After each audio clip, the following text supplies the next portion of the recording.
Dr. Maurer again.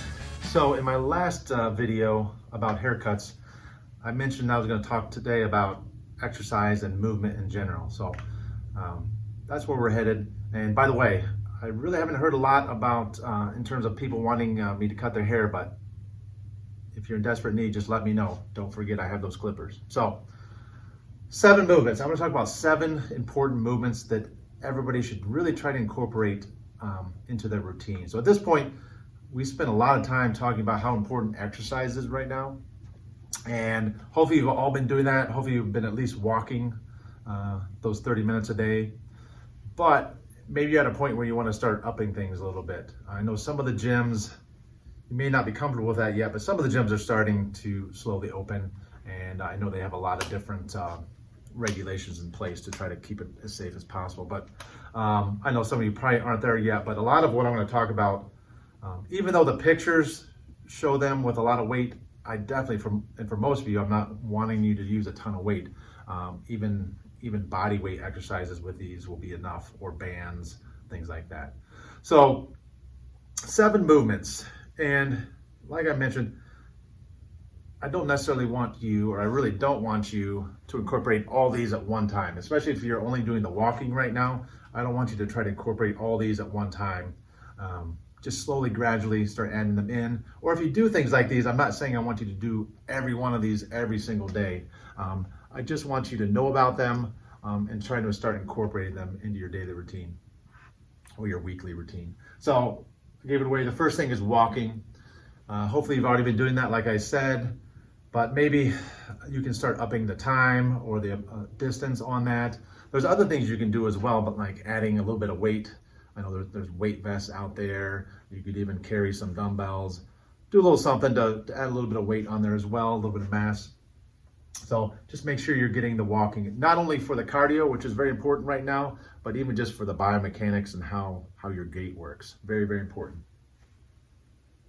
All right, the next one. And like I mentioned, I'm not saying you need to put all this weight onto your back, but squat. So a squat is another really important exercise to perform. And so for some of you, if you don't do any type of squats, all I want you to do is body weight.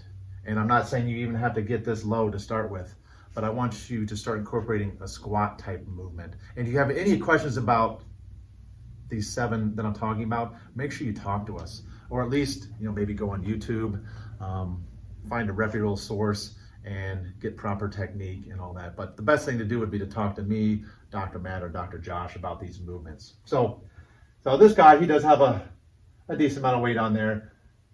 And these pictures are basically showing him from the bottom up. But basically you would start here, you would lower yourself down, and then raise back up. And that would be 1 rep of a squat. Next one. All right. So this probably looks familiar to a lot of you as well. So this is a lunge. And very important to work these muscles.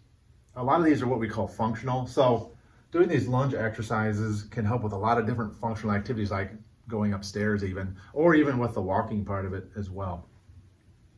One thing I do want to bring up too is that with some of these movements, we're trying to get in different motions, because a lot of people go to the gym and they only do activities that are like front back, like pushing and pulling, which we're going to talk about, but they do everything front to back. And we want to incorporate other movements. So a regular lunge is front to back, but you could also do a side lunge, which is side to side. And you could also incorporate a straightforward lunge, but also add in some rotation. So that's what's important. We don't only want to work in one plane of motion. We want to work in all 3. All right. This one is called these are hip hinge movements. This specifically is a deadlift. It sounds really scary. Like I said, you don't have to have this much weight. This is just showing the general movement.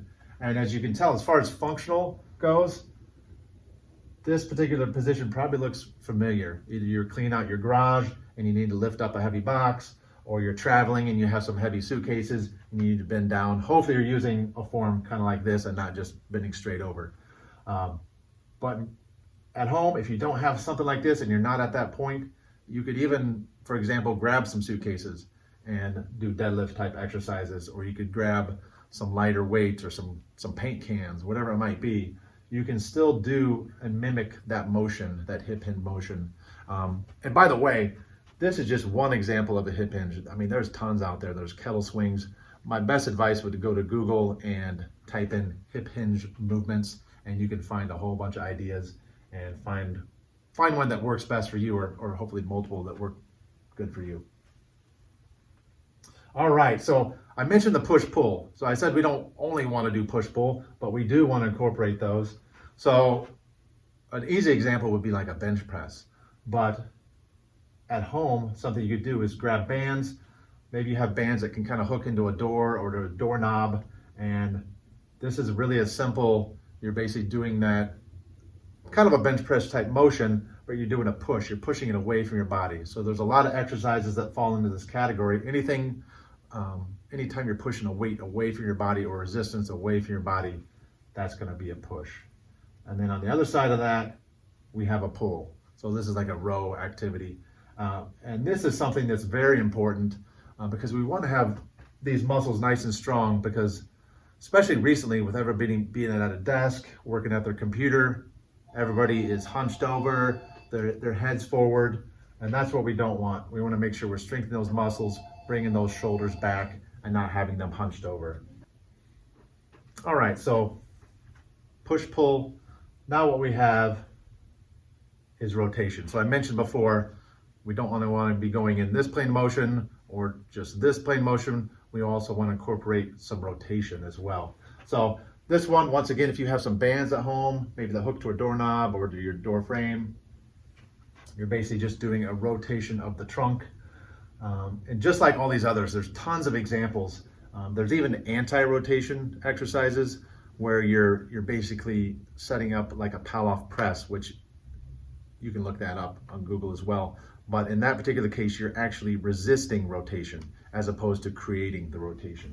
So bands, you could even do medicine balls, a lot of different options to incorporate rotation into the program as well. So those are the 7 movements. So walking, squatting, lunging, hip hinge, pushing, pulling, and rotational type activities. So that's what I have today. Definitely, if you have any questions, like I said, let us know, or maybe ask your questions in the comment section of our YouTube site. So until next time, talk to you later.